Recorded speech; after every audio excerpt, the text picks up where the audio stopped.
The studio lights were brighter than the boy had ever imagined, their warmth pressing against his skin as if testing his courage. He was only 15, with a borrowed guitar that had once belonged to his late father, the wood worn smooth from years of strumming.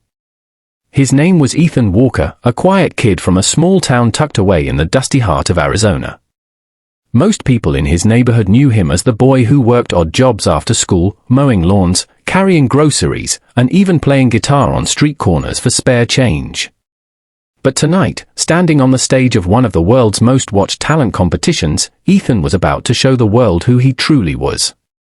Ethan hadn't always dreamed of fame. His real dream was simpler, more tender. He wanted to keep the memory of his father alive.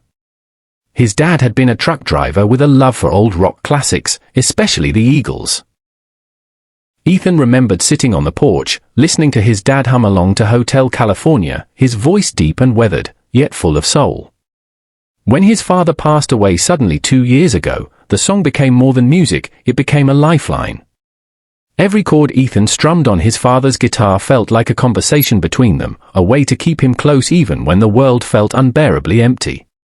His mother, Maria, worked double shifts at a diner just to keep food on the table. She encouraged Ethan's music but worried constantly. "Dreams are beautiful, she often told him, but don't forget we must also survive." Ethan understood, yet deep down he carried a stubborn flame. Music wasn't just a dream to him, it was the only language he had to tell the world who he was and where he came from. When auditions for America's Got Talent opened in Phoenix, Ethan almost didn't sign up. The entry fee, the bus ride, the uncertainty, it all felt impossible. But one afternoon, while playing guitar on a corner near the diner, an elderly man in a veteran's cap stopped to listen. His eyes glistened as Ethan sang "Take It Easy." When the song ended, the man pressed a folded $100 bill into Ethan's palm. "Kid," he said with a shaky smile, "you have something the world needs to hear. Use this for your chance." Ethan never forgot the man's kindness. It was that gift, from a stranger, that carried him to this moment. Now, standing before a panel of famous judges and a massive live audience, Ethan's knees shook. The producers had asked him earlier what song he planned to sing, and when he answered Hotel California, there were raised eyebrows. It wasn't a song for the faint of heart. It was iconic, beloved, and dangerous in its own way, too easy to ruin, too hard to make your own. But Ethan wasn't thinking about proving himself to critics. He was thinking about his father, about the porch at sunset, about the warmth of those old truck-driving lullabies. The music started with a hush, the gentle picking of strings, his fingers trembling at first but then finding their rhythm. "Hi." His voice rose, not polished like a pop star's, but raw and haunting, like the echo of a memory. From the first verse, something shifted in the room. Conversation stilled. Even the judges leaned forward, their expressions softening as if they too had been transported to a place of dusty highways, lost loves, and longing nights. By the time he reached the chorus, Ethan's voice cracked slightly, not from weakness but from emotion. He closed his eyes and poured everything he had into the words, each note carrying the ache of a boy who had lost much but refused to let go of hope. His mother, sitting in the audience, pressed her hands to her mouth, tears streaming silently. She knew this wasn't just a performance, it was her son laying his heart bare before the world. Then came the guitar solo.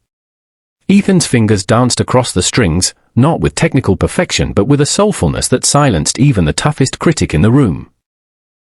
The melody soared, dipped, and cried, as though the guitar itself were speaking the words Ethan couldn't say. For a moment, it felt less like a competition and more like a prayer. When the final chord faded, there was no sound. Just silence. The kind of silence that feels sacred.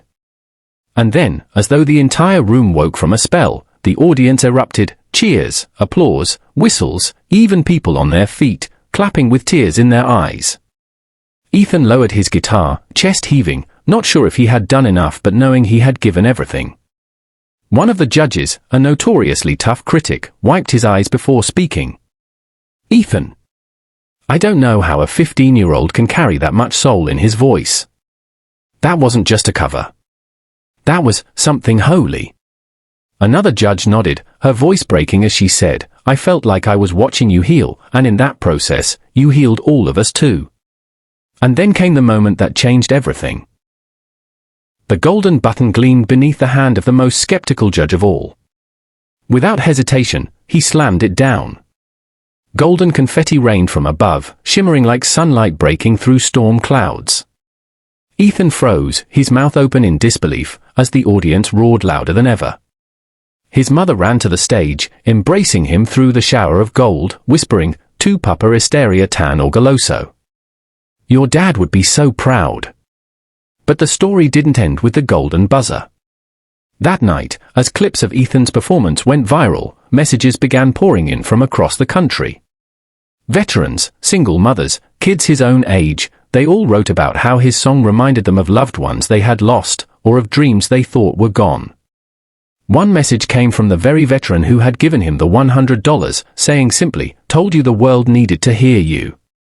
Ethan wept when he read that, realizing that kindness, even in small doses, had the power to set great things in motion. With each stage of the competition, Ethan carried himself with humility. He never saw the as a path to fame but as a platform to share pieces of his father's spirit. He befriended other contestants, encouraging them, often lending his guitar when theirs broke or went out of tune. One night, a fellow competitor, a shy girl with a stutter, almost dropped out from fear.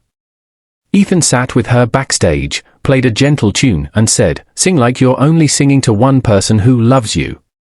That's all that matters." She went on to deliver a performance that stunned the judges, and afterward, she whispered, "You saved me." The kindness Ethan gave out returned to him tenfold. Fans across America began sending donations, helping his mother pay off debts and fix their old house. Strangers recognized him on the street, not just as the boy who won the golden buzzer, but as the boy with the heart. In the finale, Ethan didn't win first place. Another act, a breathtaking dance troupe, took the crown. But when the show ended, something unexpected happened. One of the judges walked up to Ethan privately and said, "Winning doesn't always mean coming in first. Sometimes it means changing lives." The judge then offered to connect Ethan with music producers who believed in him. Years later, Ethan would look back and realize that the real golden buzzer moment wasn't the confetti or the applause, it was the journey of kindness that led him there. The stranger who gave him $100. The mother who sacrificed everything. The judges who saw not just talent, but heart. And Ethan himself, who chose to sing not for fame, but for love. And so, the boy from the small Arizona town, with nothing but a borrowed guitar and a dream, showed the world something unforgettable, that when music is born from love, it has the power to heal, to unite, and to inspire hope in even the darkest of times.